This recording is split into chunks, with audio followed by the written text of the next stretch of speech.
This could all be for naught, as it really always has been. Yeah, for sure. Yeah. I think it's going All right, cool. though. Well, this is our run at this. This is not ideal situation, Yeah. folks. I'm I'm I'm not loving this. All right, I don't know what else to say. It's not going great, and the outlook is not great either. But we're gonna talk about comps. Um, this video is minus Dillon, who we've actually been talking to for the last few weeks now. We missed you last week, sir. Yeah. Um, but I was kind of shocked. Oh, go ahead. I was just saying, I'm kind of glad I missed out on that one because the comment section got a little heated Oh, I for me. loved it, man. I lived on the controversy. It was amazing. Um, but I was kind of surprised. We texted Dillon today, and we're like, "Hey, we're gonna do this," and I just threw it out there like, "Oh, let's talk about comps." He's like, "I don't know much about comps." I was just like, "Whoa, we found the thing that Dillon doesn't have like the greatest stuff. He probably does. He probably has like amazing comps." But anyway, that's what we're gonna talk about tonight. So, um, thanks for watching. And I'm going to start by just kind of giving some general categories. I think that probably the most common form of comp that everybody would be familiar with, or the two most common forms, are the greatest hits and the soundtrack. So when it comes to psychedelia, I think for many collectors, the idea of a greatest hits is pretty frowned upon. Like, oh, there are artists who you're like, well, I need, you need the greatest hits. That's about it.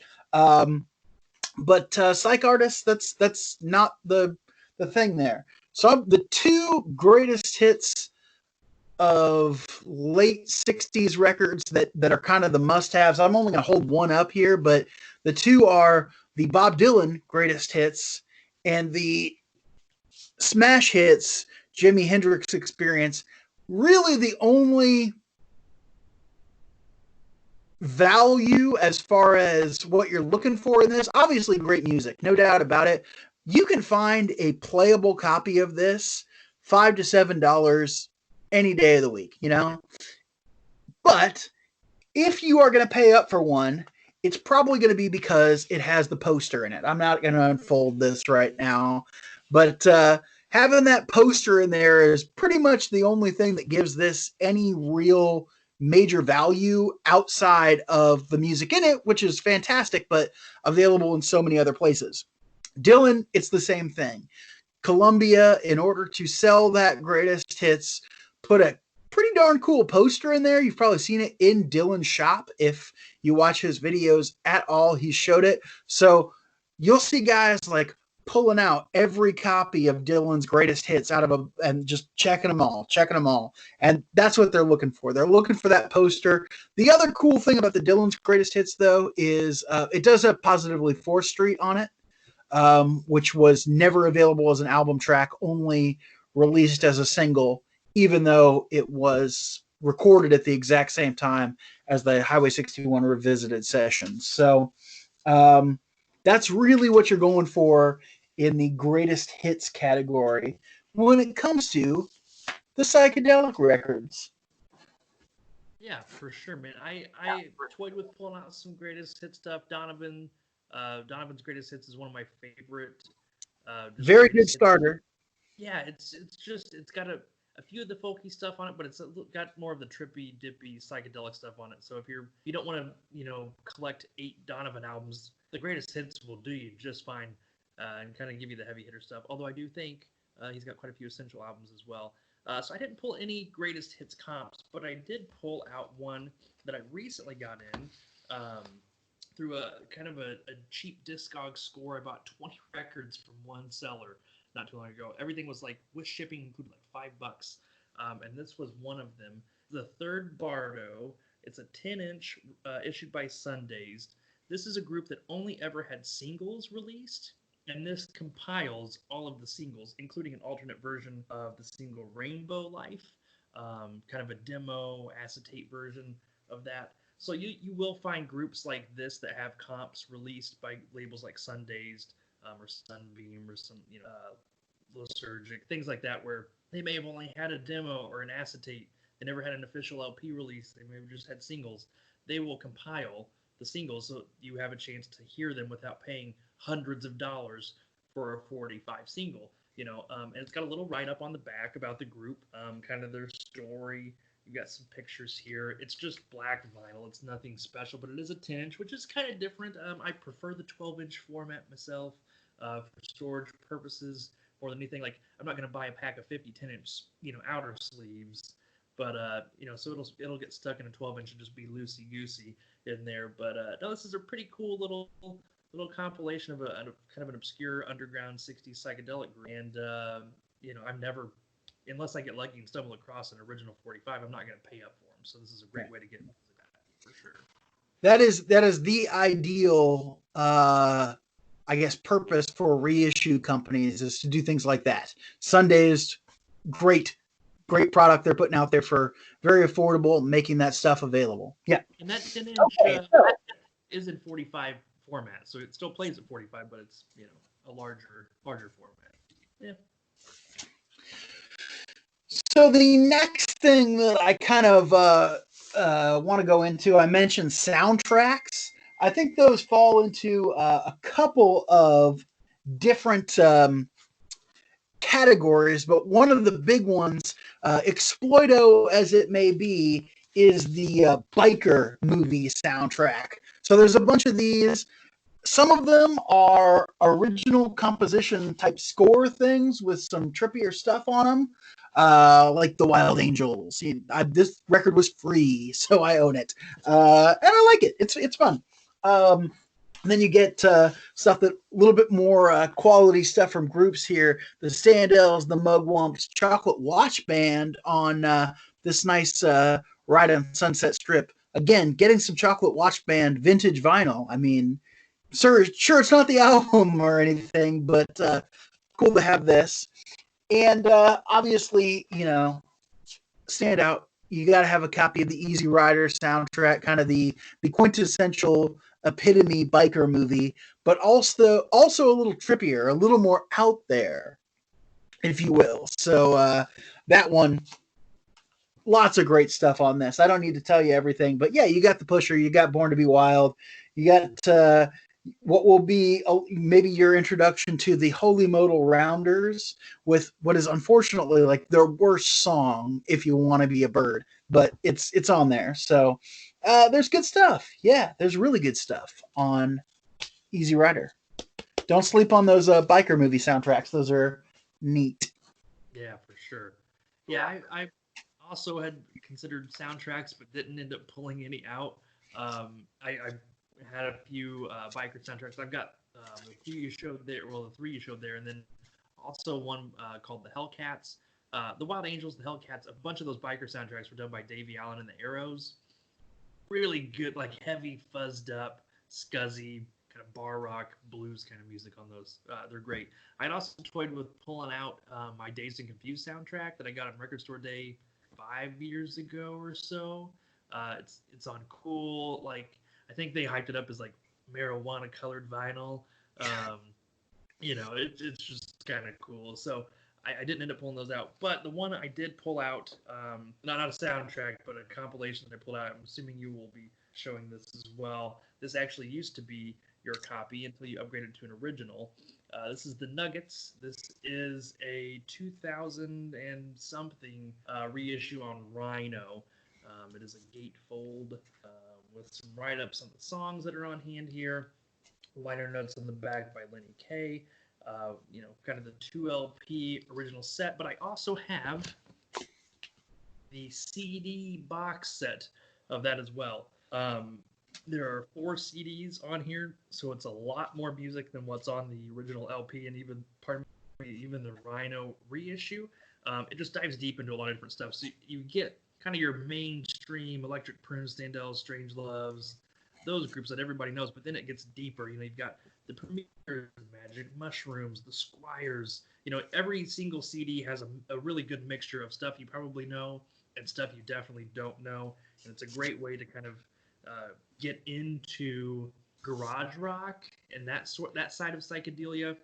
And if you want to collect 45s, a lot of these are only available on 45 format or on compilation format.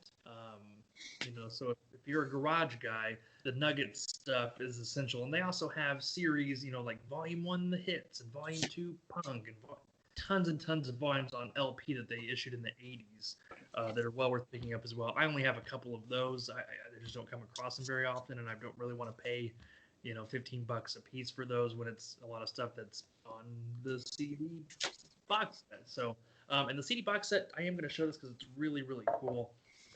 Here's the packaging.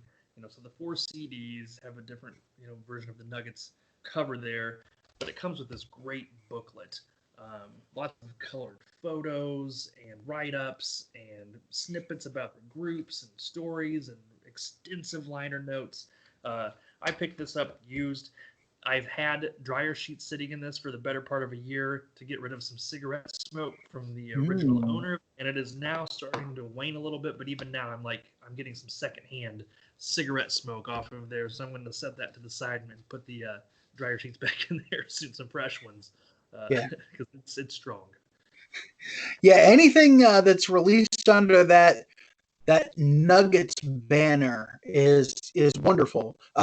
Rhino has the rights to that now, so they've done a pretty good job with it. As a matter of fact, I'm going to show one of the more recent Nuggets releases. They've now kind of gotten off of, I don't want to say off brand. They've gotten off of the original artwork. They've gotten away from that a little bit more, but Rhino still does own the rights to release the Nuggets compilations, and most of them are very good, worth your time. One more thing I want to say about that. Originally compiled by Lenny Kaye, who of course went on to play with Patti Smith, and I believe it is the first time that music was ever referred to as being punk was in those liner notes. So, yeah, good stuff there. All right, so I showed some of the B-movie biker level soundtracks. Now I want to show some stuff, the really, really out there weird movie soundtracks. This is Warner Brothers Performance, which was a movie starring Mick Jagger as an enigmatic character called Turner. The great song on here is called Memo from Turner. But there's a lot of other good stuff too. Ry Cooder is all over this guitar-wise. And there really is some great Stones-esque stuff on this. There's a bunch of mythology about fights that the band were in and who actually plays on what tracks and things like that. I'll let you go look that up yourself. But the performance soundtrack is a cool one. In really good condition. It can go for some money. This is a beat-up one that I can't imagine I paid more than $7 or $8 for. So, and that might have been overpaying for it, but nonetheless, that's a cool one for a very out there movie. In the 1001 You Have to See Before You Die book. Another out there movie in the 1001 You Have to See Before You Die, Zabriskie Point. This is a recent reissue. I want to say this is 2013, so it is the double version of this, which actually has some awesome Jerry Garcia acoustic work that is in the additional disc. Was recorded for use in the film, but not actually used, or not all of it was actually used. So really like this reissue on Warner. I've seen originals. Pink Floyd does a lot of this. Kaleidoscope is on here. The Youngbloods. So lots of cool stuff on this one for a really out there weird movie. Pink Floyd also did the soundtrack to Barbette Schroeder's More. That's so. There's weird stuff out there. Weird movies. Occasionally, we're being soundtracked by great groups who are writing score and sometimes pop songs directly for them. Another one, more B movie, but The Trip would fall into that vein as well. Electric Flag, putting a lot of that stuff together. Super cool, man. Yeah, that's a first point's a cool one. Yeah. Um, so going with the kind of Nuggets theme of things, if you want to get a little more into the underground side of that garage, maybe the seedier underbelly of garage, you can't go wrong with the Pebbles series. Clearly a play on the name Nuggets. They went with Pebbles, and just from the cover alone, you know that you're in for a little bit different ride than the maybe Poppy Flower Power garage side of things. And there are some real like fuzzed up ravers on Nuggets as well, but Pebbles tends to go more in that punk, proto-punk direction. The back here, I believe, if I'm not mistaken, an Australian company puts these out. Let me pull out the label. I don't know. There's a bunch of label variations because it's sort of a not official release. They don't really have the rights to release the music off of these, but they do it anyway. BFD Records. I'm not real sure. I may be wrong on this, but you will correct me if I'm wrong in the comments. I am aware. So, but on this one, oh man, let me see who's on this. The Litter opens things up with Action Woman, which is great, but then it just gets deep from there. The Preachers, the Floyd Dackle combo, the Outcasts, the Squires, the Grains of Sand, the Jujus, the Haunted. Like right off the bat, it's like, oh, one group I knew, 4 or 5 I have no idea who they are and need to listen to them off at this comp. Kim Fowley's The Trip, which is a very early use of the word psychedelic in music, 1965 or 66, I think, on that one. I think it predates the Blues Magoos a little bit. Then you have like the Shadows of Night with their version of Potato Chip. Is maybe the most mainstream group on offer here, but it's all fantastic, and it is very, proto-punk, in-your-face, garage rock, raved up. There's, again, like 15 or 16 volumes of this out now. What's the other one that's like Back to the Garage or something like that is another one that's sort of similar to Pebbles that gets a little bit scuzzier, more proto-punk, but yeah, that's a fantastic series to go down the rabbit hole of. Very cool stuff. So other comp things, a little less common than the soundtrack and greatest hits, but the groups on our label that we're trying to get people into, probably most notoriously, the Warner Loss Leaders, like and you'd like the best of Warner Brothers, and it was just a bunch of stuff basically trying to, these are a bunch of our loss leaders, we're trying to promote them so that people actually want them. But RCA Victor, the Group Quake, some pretty cool stuff on this one. Youngbloods, Auto Salvage, Group Therapy, all on the Group Quake. This, you can get this for a song. These are worth nothing, but they're kind of fun. I seriously, this was like $2, but it's cool because you look and you're like, oh man, those are the dudes from Auto Salvage. Clearly, in what was the same day that they did their photo shoot for the album for Auto Salvage. So that one's cool. One that's a little bit more gimmicky, but I still kind of like, if you're into the pop psych, the Buddha Records, the Dial-A-Hit with the spinning dial here that predates the Zeppelin 3, man, where you could, at one point, I'm sure that if this thing was in good shape, you really could spin this. I'm sure this was in a cheap bin for a really, really long time. So the dial does not work as well as one might want it to, or stay in the record. But still, I love this. The US 69, Miss Goodbye on here. Also, the fantastic Elephant's Memory doing Hot Dog Man. Great track. Hot Dog Man, probably my favorite thing on this. But if you're into Buddha or think you might get into Buddha stuff, unfortunately, you're not going to see, there's no Beefheart on here or anything like that. But the Buddha Dial-A-Hit, lots of fun. I've got a Buddha it's called Music is the Naked Truth, I think is the name of it. And it's the Ohio Express, the Lemon Pipers, Castanets, Cats Circus, Singing Circus, or whatever. It's all the poppy stuff. Bubblegum Music is the Naked Truth. That's it, because it's all bubblegum music on it.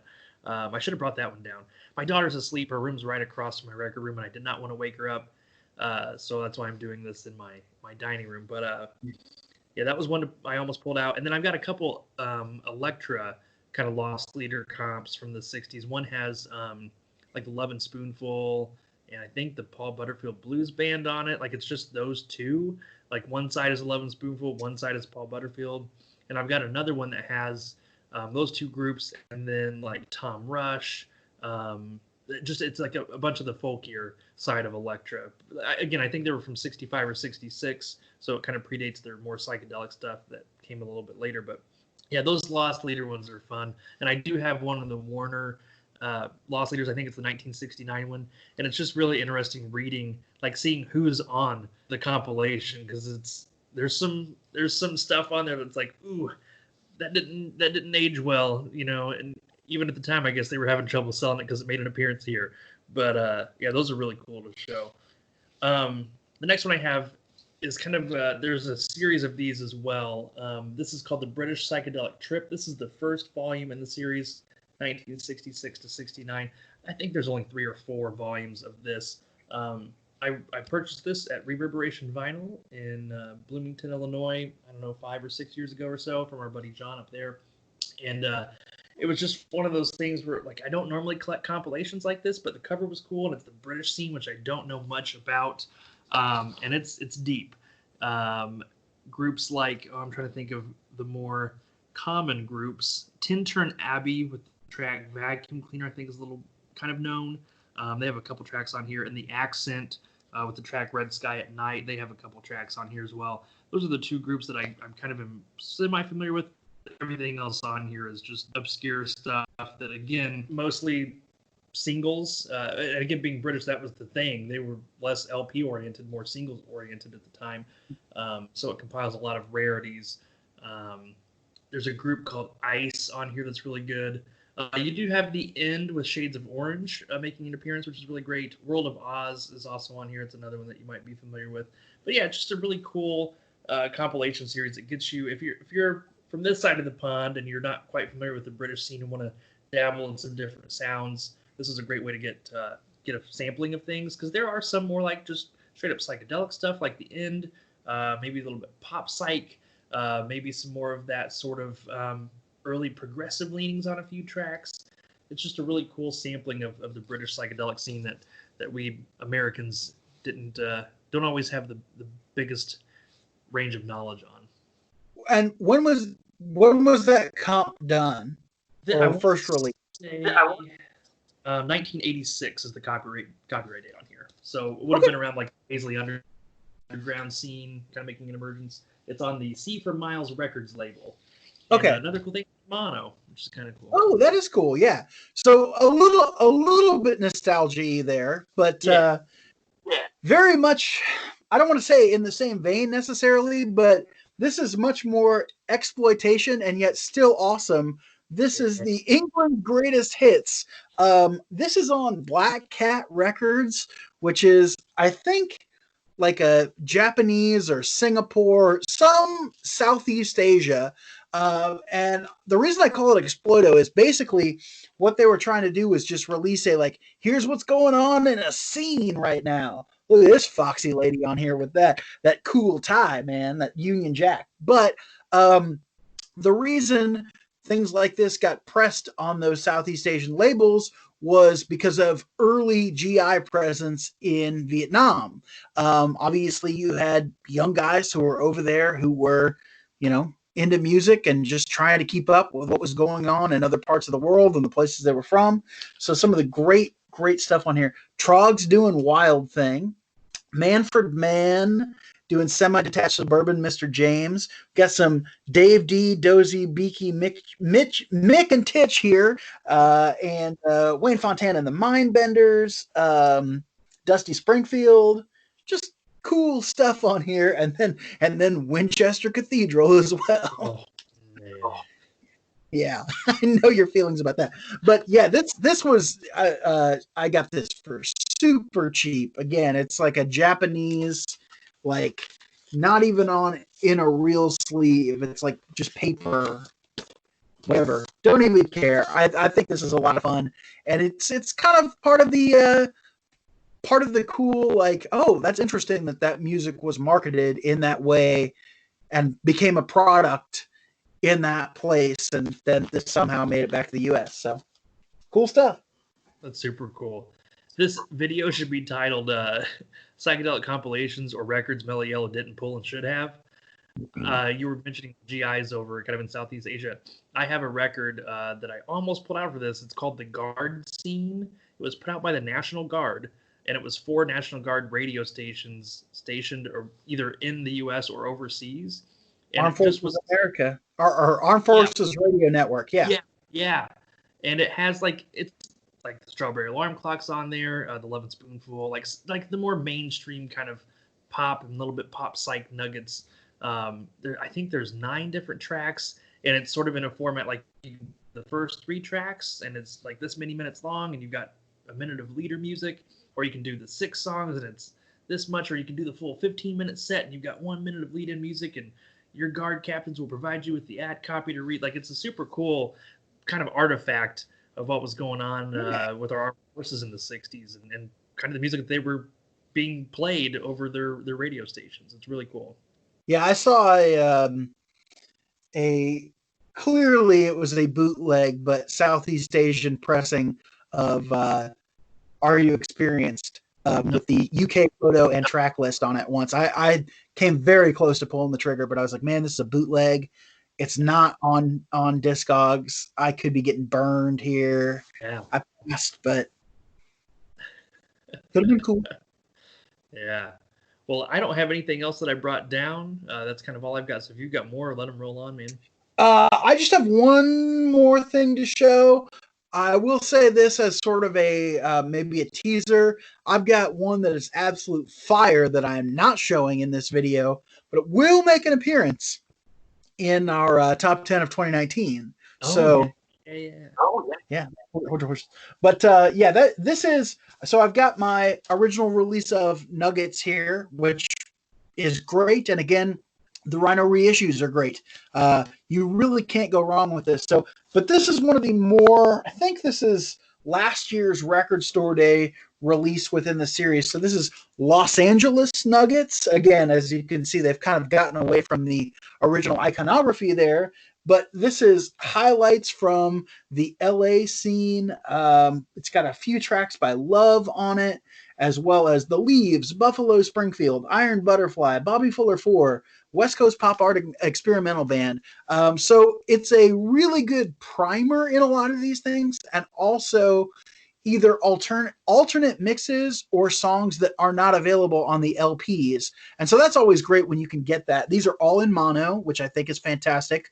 Way to go, Rhino. Really, that was the right choice. And they go all out kind of with the inner sleeves and some nice but not necessarily lengthy liner notes, but cool quality inserts, well, with great photos and great art design and stuff like that. So again, this is where the action is, Los Angeles Nuggets. There will be another one of these released, I think, in this year's Record Store Day, whenever that actually ends up happening. I know the June 20th is the date on the calendar as of right now. It's tough to know. But yeah, that's all I've got. It's just what I like about these recent Nuggets ones is it's about like giving you a dive into a scene, man. Yeah, definitely. Yeah. Well, I hope you guys are all holding up during the shelter-in-place things and the self-isolation. We talked before we started recording. You're struggling a little bit here, with some work things and various other things. I'm still going to work, so my day-to-day really kind of hasn't changed a whole lot. But I kind of joked with you in a text yesterday, like, I feel like I'm kind of made for the quarantine life. Like, for example, we have this sign. We've had this for years. Just let's stay home. This is like our mantra in our household. So we're doing okay. I mean, as good as we can be. It would still be nice to go sit down at a restaurant or go to a movie, or hang out with friends would be nice. But I hope everybody else is doing okay, and that's why we've got records to keep us company in these sad times, and maybe You're either feeding that sadness or trying to wash it away. Hope it's all going good either way. I miss going to record stores. Yeah, for sure. Well, anyway, we hope everybody's holding up. We'll see you later. All right. See you next time, guys.